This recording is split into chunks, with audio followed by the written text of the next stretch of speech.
Pemberian vaksin secara terus atau walk-in untuk warga emas akan diperluas di seluruh negara.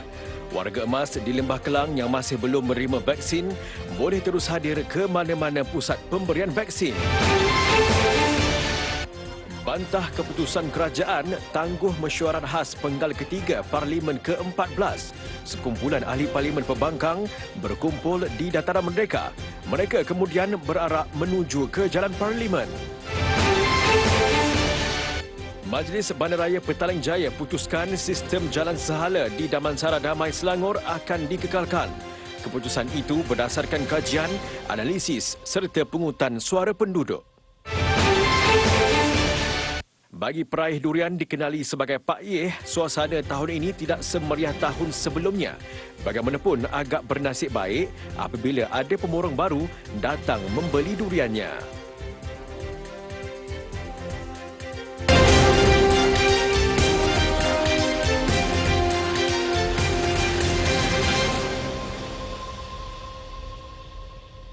Berita TV9 bersama saya Ahmad Bar, Zainal Abidin. Assalamualaikum dan salam sejahtera. Bermula semalam, berita TV9 akan bersiaran pada jam 7 malam. Pastikan anda terus setia bersama kami. Baiklah, kita ke laporan utama. Inisiatif pemberian vaksin secara terus atau walk-in untuk golongan warga emas akan diperluas di seluruh negara mulai minggu depan. Menurut Menteri Penyelaras Program Imunisasi COVID-19 Kebangsaan, Khairi Jamaluddin, warga emas yang belum menerima vaksin di Lembah Kelang masih boleh hadir terus ke mana-mana pusat pemberian vaksin PPV. Pengumuman akan dibuat di peringkat CITF negeri berkenaan dengan walk-in untuk warga emas. Tetapi secara dasarnya di peringkat CITF Persekutuan kita telah buat keputusan bahawa negeri boleh memulakan walk-in untuk golongan warga emas yang mana belum lagi menerima vaksin dos pertama mereka, dan kita serah kepada negeri-negeri untuk membuat pengumuman tarikh pelaksanaan dan juga PPV yang akan menerima walk-in untuk golongan warga emas. Ada yang sudah mula, ada yang akan mula. Untuk rekod, lebih 95% atau 3 juta daripada 3.1 juta warga emas seluruh negara yang berdaftar telah menerima sekurang-kurangnya 1 dos vaksin. Daripada jumlah itu, 2.25 juta telah melengkapkan vaksinasi mereka.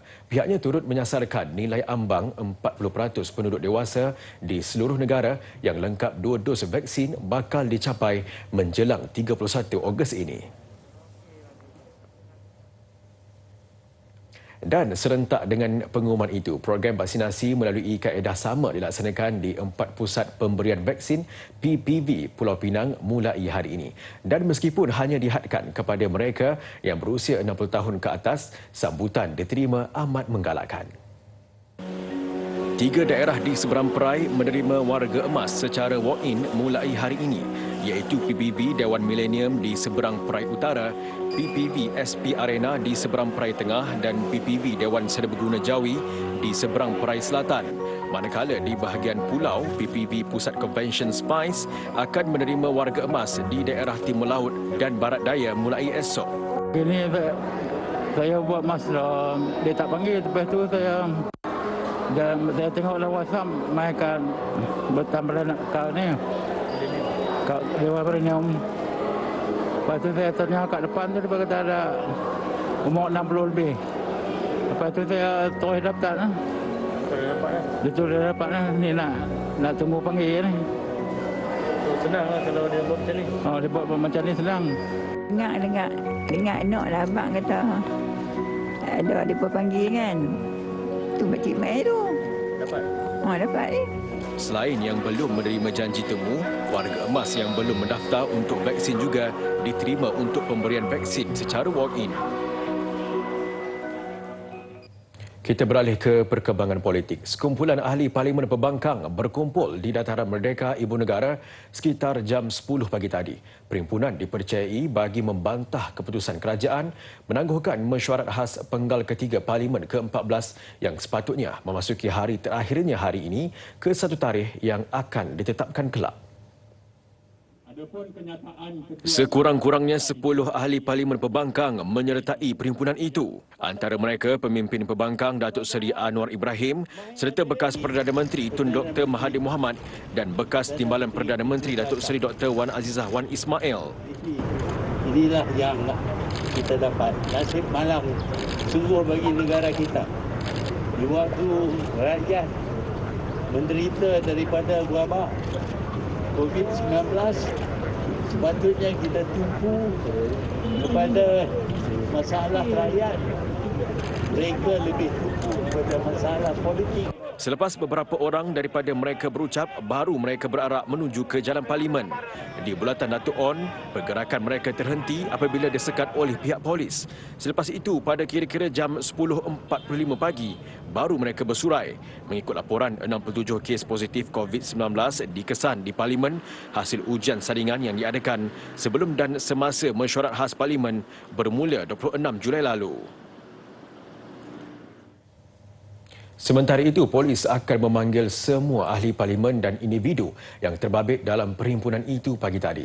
Menurut Ketua Polis Kuala Lumpur, Datuk Azmi Abu Kasim, setakat ini sekurang-kurangnya 2 laporan polis diterima pihaknya berhubung perhimpunan itu. Saya juga dimaklumkan bahawa telah ada laporan polis yang dibuat ke atas perhimpunan itu. Justru siasatan akan kita jalankan.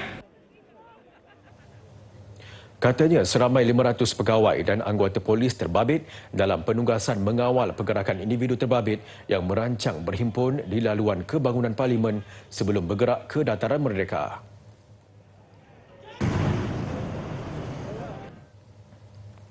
Tiga negeri iaitu Perlis, Sarawak dan wilayah Persekutuan Labuan akan beralih ke fasa 3 kawalan pergerakan dalam Pelan Pemulihan Negara PPN berkuat kuasa Rabu ini. Perdana Menteri Tan Sri Muhyiddin Yassin berkata, keputusan itu dibuat hasil penelitian perkembangan semasa PPN yang dibentangkan Menteri Penyelaras PPN Tengku Datuk Seri Utama Zafrul Tengku Abdul Aziz dalam mesyuarat hari ini. Perkara itu dimaklumkan dalam satu posting di Facebook rasminya kira-kira jam 6 petang tadi. Sebelum ini, beliau mempengerusikan mesyuarat sidang khas Majlis Keselamatan Negara MKN bagi memperincikan kemudahan kepada individu yang telah lengkap mendapat 2 dos suntikan vaksin.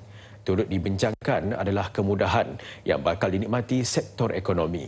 Katanya perkara berkenaan perlu diperhalusi dengan berhati-hati bagi memastikan usaha kerajaan untuk memulihkan ekonomi dan kualiti hidup rakyat dapat dilaksanakan dengan lancar dan berkesan. Di Pasir Putih, Kelantan, seorang lelaki ditemui maut dengan kesan kecederaan di kepala di bahagian sebuah rumah di Kampung Cengal Batu. Sewaktu ditemukan, mangsa yang berusia lingkungan 30-an itu berada dalam keadaan terlentang serta lengkap berpakaian. Menurut Ketua Polis Daerah Deputi Superintendent Muhammad Azmir Damiri, pihaknya menerima laporan kejadian jam 9.30 malam oleh pemilik rumah terbabit. Mayat dihantar ke Hospital Tengku Anis untuk proses bedah siasat. Setakat ini, kes diklasifikasikan sebagai mati mengejut, namun sekiranya terdapat unsur lain selepas laporan bedah siasat diperolehi, polis akan membuka kertas siasatan di bawah seksyen berkaitan. Polis Johor membekas 118 individu dalam 90 serbuan berasingan di seluruh negeri bermula 15 hingga 31 Julai lalu dalam operasi pembatasan perjudian dalam talian melalui Op Dadu Khas. Bagaimanapun, kata Ketua Polis Negeri Datuk Ayub Khan Maidin PJ, hanya 3% daripada hampir 140 premis yang dipohon untuk dibatalkan lesen perniagaan dilakukan pihak berkuasa tempatan PBT. Dan selain daripada itu, sebanyak 4 buah premis telah dibatalkan lesen perniagaan daripada pihak berkuasa tempatan ataupun PBT. Jumlah yang kita minta tuan-tuan daripada untuk dibatalkan lesen adalah 137. Yang baru dibatalkan oleh PBT hanya 4. Dalam operasi sama, pihaknya turut merampas 125 unit telefon bimbit, 1 unit komputer, 1 unit tablet dan wang tunai RM20,184 ke semua suspek direman selama 2 hingga 4 hari dan kes disiasat di bawah Seksyen 4-1-C Akta Rumah Judi Terbuka 1953. Susulan aduan yang diterima berhubung isu Jalan Sehala Damansara Damai semalam, kami panjangkan kepada Majlis Bandaraya Petaling Jaya MBPJ. Dalam satu temu bual maya secara eksklusif, Berita TV9 dimaklumkan. MBPJ memutuskan sistem Jalan Sehala itu akan dikekalkan di kawasan perumahan terbabit. Menurut pengarah Jabatan Kejuruteraannya, Insinyur Ismail Syafiee, keputusan itu dibuat berdasarkan kajian, analisis serta penguntan suara di kalangan penduduk Damansara Damai. Berita TV9 difahamkan percubaan sistem Jalan Sehala selama 3 bulan itu telah pun berakhir pada 12 Jun lalu. Katanya hasil kaji selidik MPPJ mendapati bilangan penduduk yang menyokong perubahan aliran trafik itu lebih ramai berbanding yang menentang. Bagaimanapun rata-rata yang menyokong mahu penambahbaikan dilakukan oleh PBT berkenaan. Sebenarnya kita buat sistem Jalan Sehala ni sebab kita pernah buat sistem Jalan Sehala ni di Petaling Jaya, di mana pada permulaannya kita dapati rasa susahlah nak pulang, kita ambil pasal yang lebih panjang, kemudian kita macam tak faham sistem dia. Jadi sebenarnya hasil daripada keputusan majlis ni, pihak majlis sebenarnya akan melantik runding lagi untuk membuat kajian lagi sebenarnya. Kajian tu dari segi social impact. Social impact ni maksudnya apa kesannya kepada persekitaran di jalan yang terlibat lah. Yang kedua, runding tu juga akan membuat penilaian kesan lalu lintas. Jadi apabila kita laksanakan sistem Jalan Sehala tu, apa kesannya pada lalu lintas, takkan tanya lagi sekali. Beliau juga tidak menolak sistem Jalan Sehala ini akan dilaksanakan di laluan-laluan utama lain di sekitar bandaraya itu. Malah perunding khas telah dilantik MBPJ bagi membuat kajian pengangkutan khusus berhubung perkara berkenaan. Kali pertama MBPJ melaksanakan sistem Jalan Sehala adalah pada tahun 2014, iaitu di Jalan Utara, Jalan Timur, Jalan Sultan, Jalan Barat dan Jalan Yung Shuk Lin.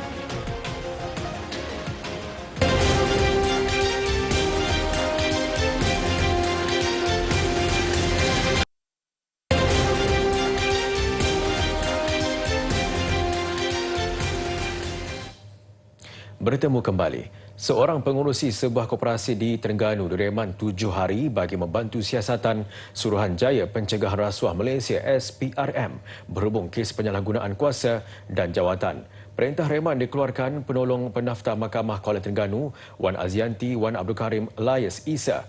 Ia susulan keputusan yang dibuat oleh SPRM Terengganu di Mahkamah Magistrate Kuala Terengganu siang tadi.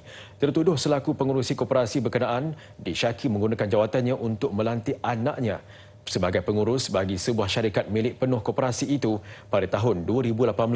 Kes disiasat mengikut Seksyen 23 Akta SPRM 2009. Di Kedah pula, Mahkamah Magistrate Alor membenarkan 5 suspek termasuk 2 penolong pegawai tanah direman 5 hari sehingga 6 Ogos ini bagi membantu siasatan kes berkaitan rasuah.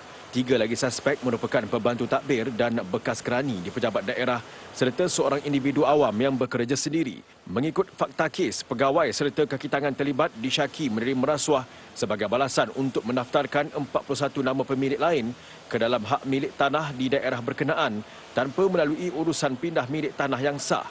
Difahamkan aktiviti itu dipercayai berlaku sekitar 2019 dan 2020. Setiap kali tibanya musim durian, mereka antara yang paling dicari golongan pekebun dan peniaga.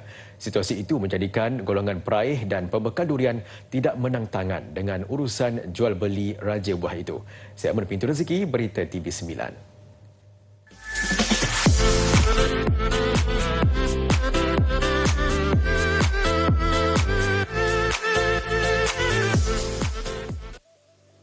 Setiap kali tibanya musim Raja Buah, Pekan Batu Kurau akan dipenuhi dengan pengunjung dari seluruh pelosok negara.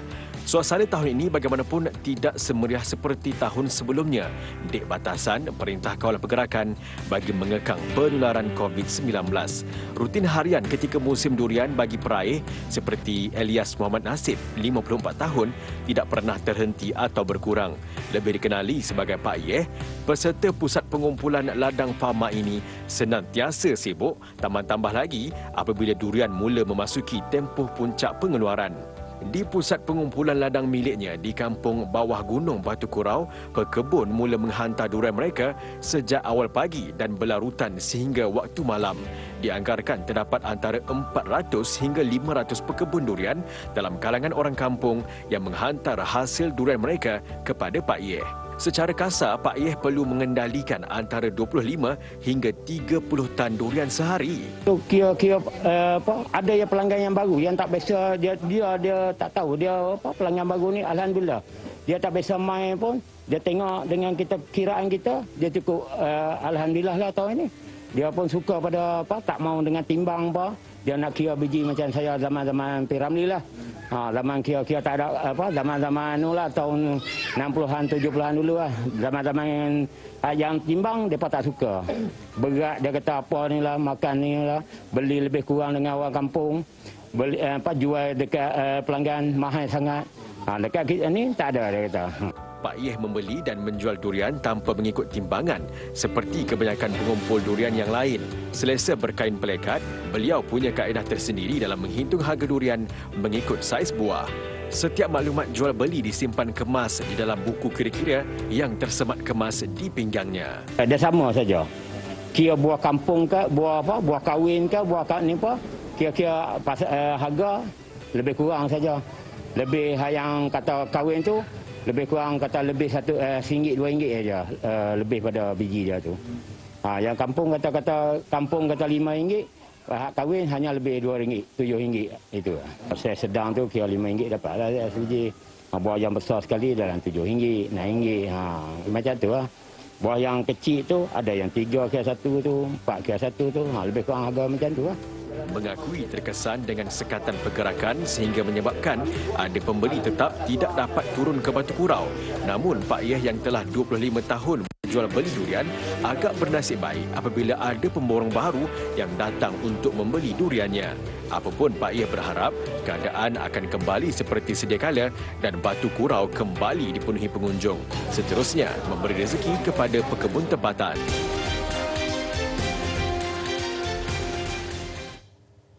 Laporan antarabangsa. Lapor agensi Anadolu, jumlah korban akibat kebakaran hutan di selatan Turki meningkat kepada 8 orang. Menurut Menteri Pertanian dan Perhutanan Bekir Pak Demirli, 75% kerja-kerja menilai kerosakan di wilayah Mugla sudah selesai dilakukan. Bagaimanapun, usaha memadam kebakaran masih giat dijalankan, membabitkan 4 buah kapal terbang dan 17 helikopter. 119 dari 126 kawasan hutan yang terbakar di 32 bandar sejak Rabu berjaya dikawal. Operasi itu membabitkan 4,800 anggota penyelamat. Terdahulu, Menteri Kesihatan Valentin Kocha berkata 497 daripada 507 penduduk di daerah Manavgat di Antalya yang dirawat sudah dibenarkan keluar hospital.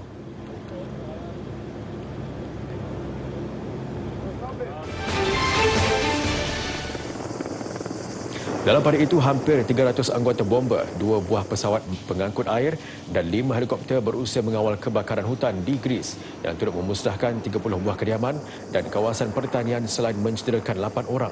Kebakaran pada awal Sabtu lalu di Patras, Peloponnese, kira-kira 210 km barat Athens, menyebabkan penduduk di 5 buah kampung dan sebuah bandar tepi laut dipindahkan.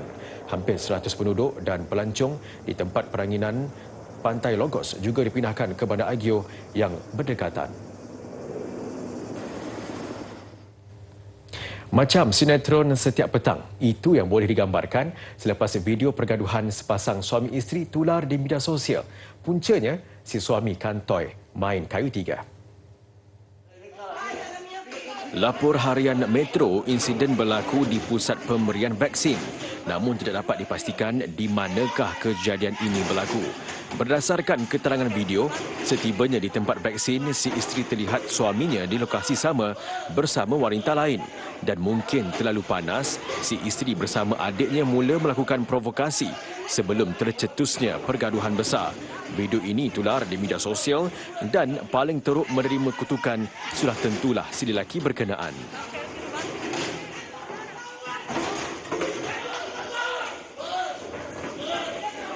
Hari ini tiada acara membabitkan atlet negara. Acara pelayaran membabitkan gandingan Juni Karimah Nur Jamali dan Nur Aisyah Jamil ditunda ke esok berikutan masalah cuaca. Kedudukan sedaran pingat, Malaysia dengan satu gangsa turun tangga ke-73. China masih menguasai kedudukan teratas dengan 28 pingat emas, 16 perak dan 14 gangsa. Amerika Syarikat di tangga kedua dengan 21 pingat emas. Diikuti tuan rumah Jepun 17 pingat emas dan Australia 14 pingat emas. Liga Malaysia Liga Super, Terengganu FC terlepas peluang untuk merapatkan kedudukan dengan pasukan pendahulu Johor Darul Ta'zim JDT apabila sekadar seri tanpa jaringan menentang Sabah FC. Tuan rumah Terengganu paling awal menguasai asakan. Peluang Terengganu untuk memecah kebuntuan gol percubaan Desi Marcel dan Lusan terkena palang. Separuh masa kedua, Sabah tampil lebih bersemangat. Percubaan Sadir Ramdhani melambung. Terengganu semakin hampa apabila gol menerusi sepakan percuma David da Silva dibatalkan kerana offside.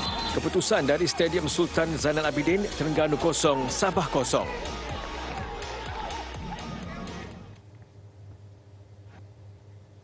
Kedudukan Liga Super, Terengganu sekadar menambah 1 mata dan kekal di tangga kedua beza 8 mata dengan pasukan pendahulu Johor Darul Ta'zim melengkapkan senarai 5 pasukan teratas Kedah, Pening dan Selangor.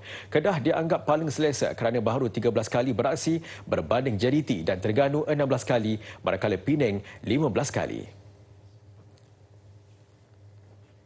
Teruskan patuhi SOP ditetapkan dan kekal di rumah jika tiada urusan penting di luar.